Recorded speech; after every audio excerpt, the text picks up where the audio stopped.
You haven't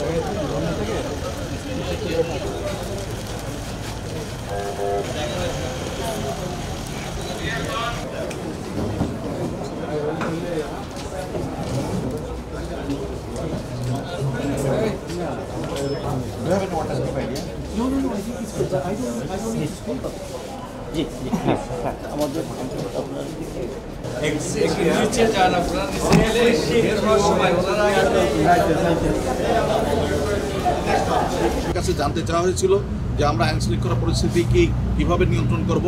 আপনারা জানেন যে আমরা প্রতিনিয়ত সিরিজ অফ মিটিং করে যাচ্ছি বিভিন্ন ধরনের আইন শৃঙ্খলা রক্ষাকারী বাহিনীর সাথে, সেগুলোকে আমরা অবহিত করেছি এবং সকল স্তরের বিশেষ করে আইন শৃঙ্খলা বাহিনী থেকে, নির্বাচন কমিশন থেকে এবং যারা ইলেকশনের সাথে সম্পৃক্ত তারা বলেছে তারা যথাযথ সহযোগিতা প্রদান করবে। আমরা এই বিষয়টি এই ডেলিগেশনকে জানিয়েছি। আজকে কথা বলার বিষয় নয়, কিন্তু এই বিষয়ে আমাদের ইলেকশন নির্বাচন কমিশনের পক্ষ থেকে বলা হয়েছে যে ইভিএম এর কোনো ইলেকশন আর এই নির্বাচন কমিশন করবে না।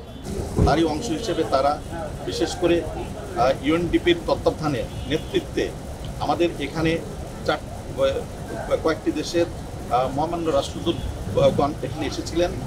তাদের মধ্যে রয়েছেন ইউরোপীয় ইউনিয়নের হাইকমিশনার, মান্যবর হাইকমিশনার এখানে রয়েছেন, সুইডেনের মান্যবর হাইকমিশনার এখানে আছেন, এখানে নরওয়ের মান্যবর হাইকমিশনার এখানে আছেন, এখানে আমাদের ব্রিটেনের মান্যবর হাইকমিশনারও আমাদের এখানে এসেছিলেন। এসে আমাদের আগামী দিনের কি প্রস্তুতি, আমাদের কি চ্যালেঞ্জ আছে ইলেকশনকে ফ্রি ফেয়ার করার জন্য, সে বিষয়ে আমাদের সাথে বিস্তারিত আলোচনা করেছেন। তারা বিশেষভাবে জানতে চেয়েছেন যে মহিলা ভোটারদের কীভাবে ভোটে বেশি অংশগ্রহণ করা যায়, সে বিষয়ে আমরা কী পদক্ষেপ গ্রহণ করেছি। আমরা সেখানে বলেছি যে আমরা বদ্ধপরিকর মহিলাদেরকে তাদের ভোটাধিকার প্রয়োগ করানোর জন্য আমরা এই দায়িত্বে এই কাজে অবিরত করে যাচ্ছি।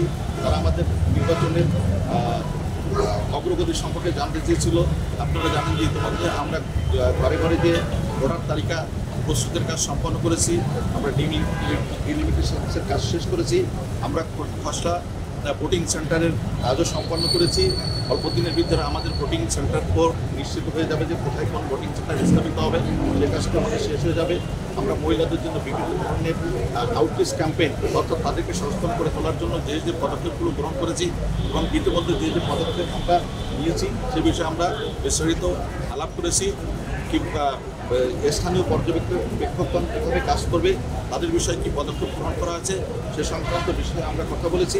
আমাদেরকে একটা বিষয় জানতে চাওয়া হয়েছিল যে আগামী নির্বাচন এবং অতীতের বিশেষ করে 2024 ইলেকশনের মধ্যে কী কী পার্থক্য থাকবে। আমরা সেখানে সে কথাগুলো বলেছি যে বিভিন্ন ধরনের আইনের সংস্কার, বিভিন্ন ধরনের আইনের পরিবর্তন যতটুকু প্রয়োজন সেগুলো আমরা বলেছি। এরপরে যাতে পার্টিসিপেটরি হয় সেই জন্য আমরা একটা সুন্দর ভোটার লিস্ট তৈরি করার যে পদক্ষেপ গ্রহণ করেছি।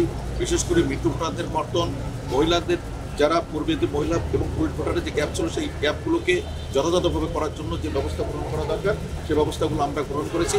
এ বিষয়ে আমরা তাদেরকে অবহিত করেছি এবং তারা আমাদের কথা মনোযোগ সহকারে শুনেছেন।